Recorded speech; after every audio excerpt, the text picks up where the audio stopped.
Hi, this is Carmen Hayes, and you're tuning in to Politckin with Pole, Turbo City Radio. Come check us out and stay fly and be right. All right, welcome back to Pole Politckin. I'm now politicking with Carmen Hayes. How you doing today? Hello, everybody. Hey there, Pole. How you doing? I'm chilling. So, just let us know, how was your day going so far? Like, what was you up to? It's raining cats and dogs out here. It looks really ugly. And I just left Chicago, and I thought I was coming home to sunny California, and that was not the case. But I'm keeping it pushing, and I'm doing great. Okay, so are you from LA or? Yes, I'm originally from Inglewood, California, born and raised. All right, and how did you get started in porn? Because I know you've been out since probably early 2000s, right? Yeah, wow, you're good. Yeah, I've been out since 2000. I've been doing porn for 11 years. How I got started was I used to do music videos, and it's like really hard in that business. It's like a lot of girls doing a lot of the most, and I figured like if I'm going to do the most, I'm going to go hard and do it right. All right, I want to say, So how did you what made you do that? Take that transition though, like actually. The transition, it wasn't really that hard. I mean, I had friends, mutual friends that, were in the industry or had something to do with it. So it kind of like both of the worlds coincide with each other somehow, some way. It just kind of happened. You just go out to clubs, people, friends, and networking. And I was just like, me and my girlfriend at the time, we were like, this music video shit is not working. And we were like, we got to do something else. So we were dancing. And that still wasn't enough, I'm greedy, and she was greedy too. So we had some very, very high bills to pay our maintenance.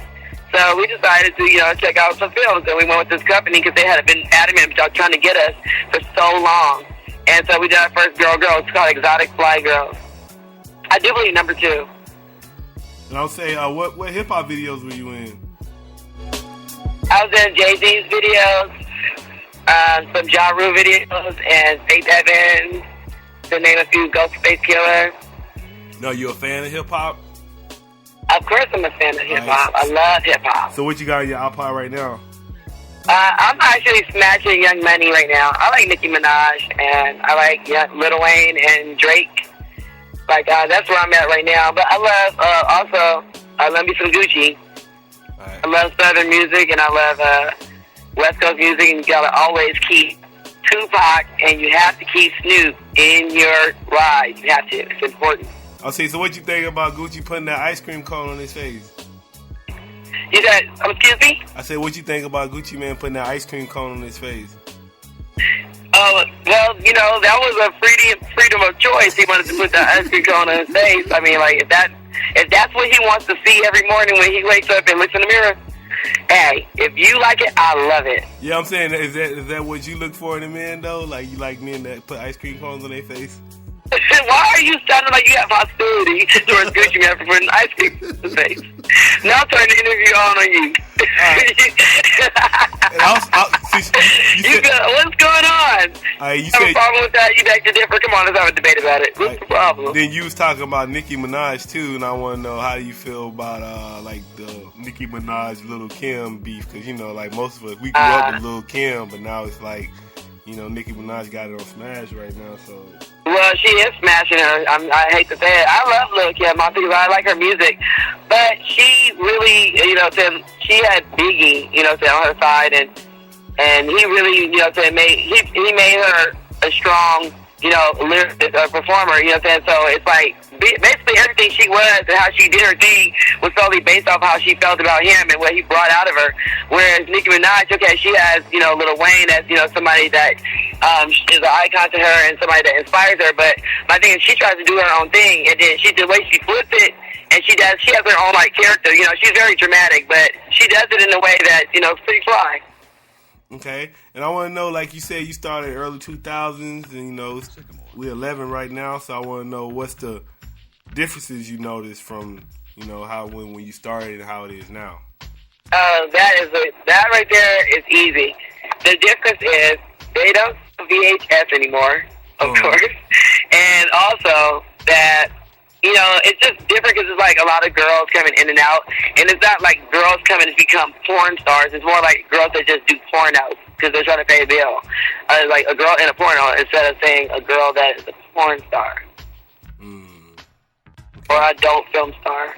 And I had asked when I interviewed Sarah J. I asked her this question. I wanted to propose it to you too. I want to know, have you dealt with racism in the industry so far?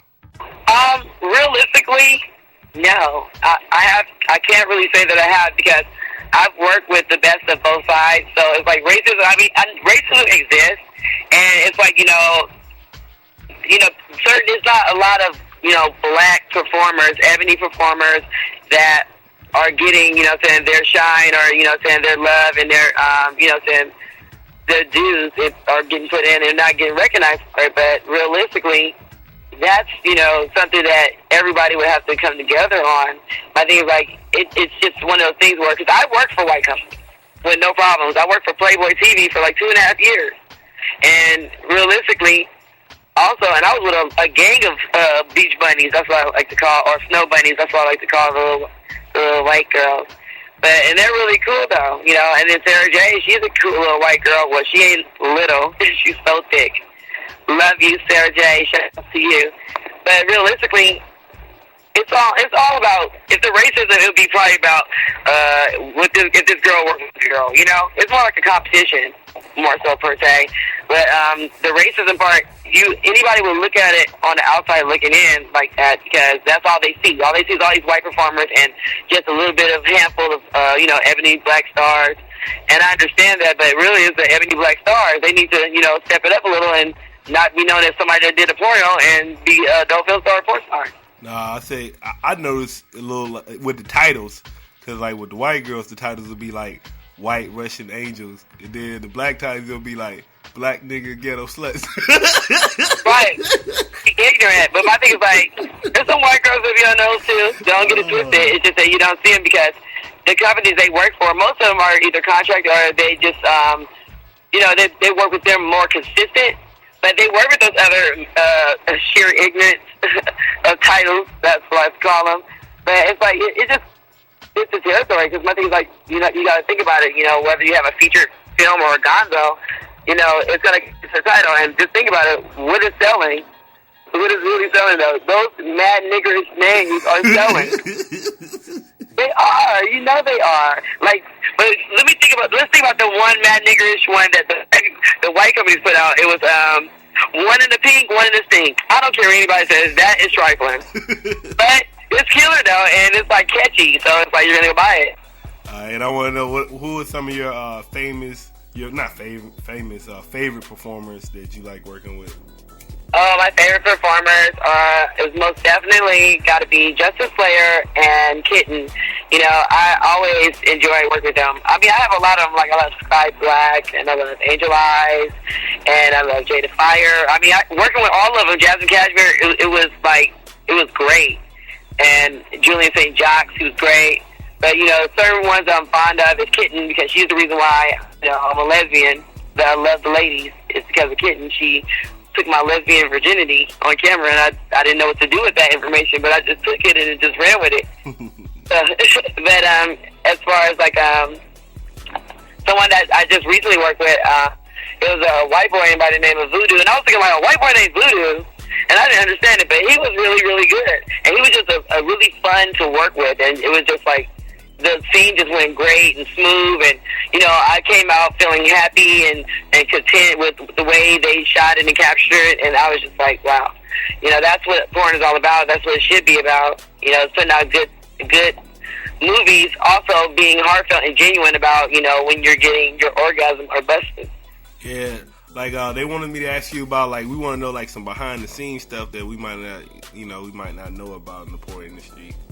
You want to know something behind the scenes in porn? Yeah, I might know. Let me see.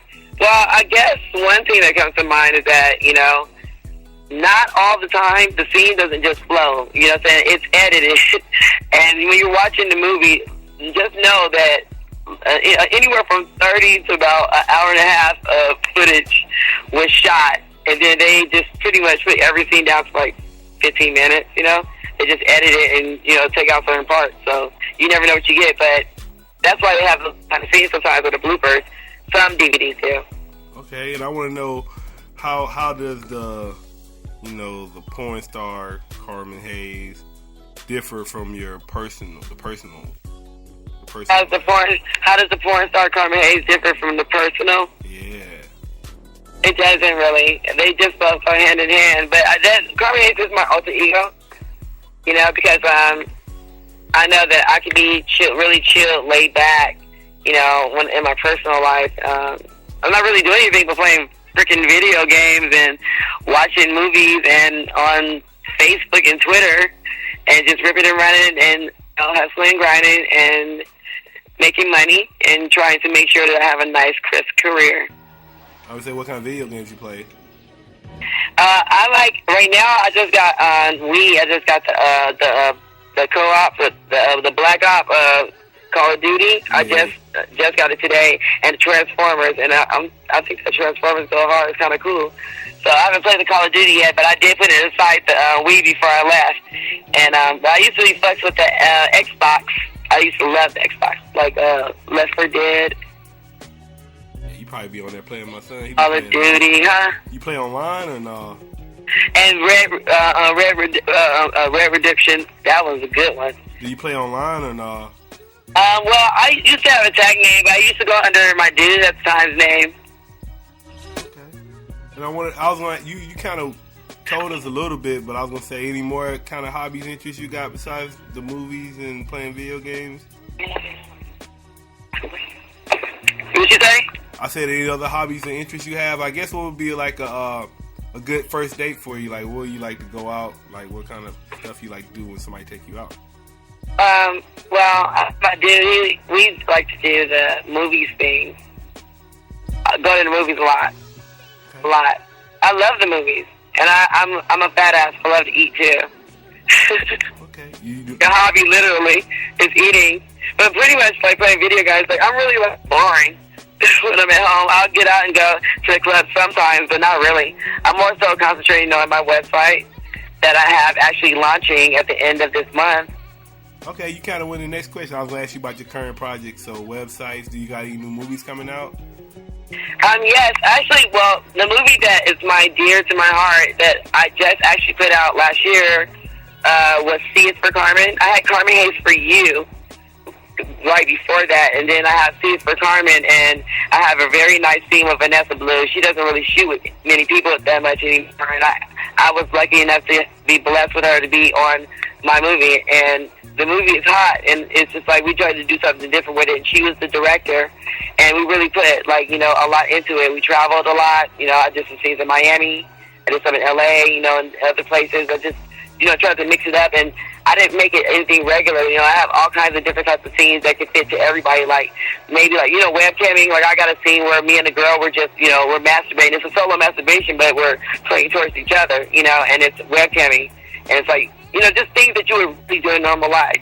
You know, if you're on, you know, if you're online, you'll do something like that, or, you know, like you get a hotel, like, you know, I met up with one of the porn guys, and, you know, like he came over to the house. He was supposed to come over earlier, but, you know, he met me at the hotel, excuse me, not the apartment, the hotel, too late, but, you know, so he ended up still getting some, so, and we had fun, and, you know, some little footage here and there, behind the scenes, trying to keep it more me, more true, more real.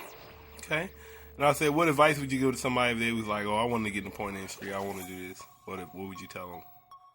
My advice is, and I really want to say this, I mean no harm or disrespect, but just understand what I'm saying. The first advice is, please stop asking other porn stars on emails and everything else, hey, how can I get into porn stuff?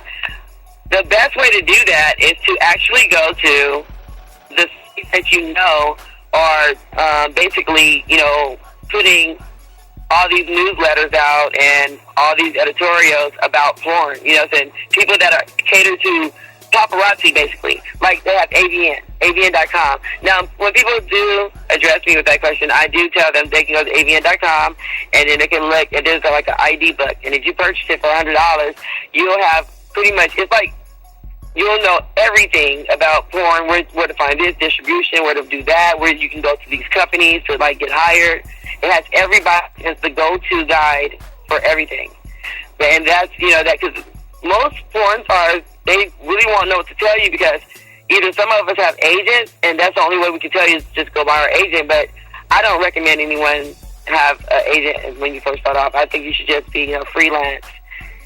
That's my opinion. And then you get into having an agent, when you start to make a name for yourself and people are starting to look for you, so somebody can control your bookings. Okay. What would you consider one of your key success principles? My key successful, endeavors? No, principle. Like, what would you think? Principle? Yeah, one of your number one key successes. Mostly it's just be yourself. I mean, like, be what, what you got in you. Like the person that I am on camera, I'm playful like that. I really don't be too far-fetched from what I am, like, especially personality-wise. But, it's different chemistry with different people. So it's like, it's not really, per se, you can't say exactly, so what it's going to be when you deal with someone. But I just try to keep, positive attitude and just know that, this is, like, the most safest way to pretty much have and sleep around. But we're doing it for entertainment of people and attention. So it's like, my principle about it is, just stay on the straight and narrow, and always, keep your eyes and your ears open. And I would say, what would you like to tell your fans, all your supporters out there? I would like to tell all of my fans and my supporters that I really, really, really, really love you guys. You have been nothing short of great. And I hope that you will still love me and still follow me throughout my whole career. I'm not sure how long that longevity will be. I hope to be in it for a little while longer before I go behind the scenes, behind the camera. But I'll never stray away from porn, because it's something that I'm interested in, something I've made a career and I love. And it's like, I even love watching porn. So I, want to have my own company and, hopefully put out, great scenes with nice new talent and old talent that are still going hard. I want to say thank you for coming through Politckin with me. Thank you for having me. All right, you got Twitter, Facebook, anything? I sure do. My Twitter is Carmen Hayes. It is literally just Carmen Hayes, CarmenHayes. So it's at Carmen Hayes. And also, my Facebook is Carmen Hayes. And you can just put in Carmen Hayes, and I'm the one with the hat. There's like 4 fake pages. I'm always getting pages closed. I only have 2 pages. I have my fan page, which is also self-titled Carmen Hayes, and it's me with cherries, licking cherries. And the other one is with me with a fly little hat for my birthday. And all you can't even see my face, you can see a little bit of my profile. Those are my 2 only pages, and they're both Carmen Hayes. So when you put that in, just put Carmen Hayes. And I'm launching, which will be February 28th of this month, CarmenHayesForYou.com.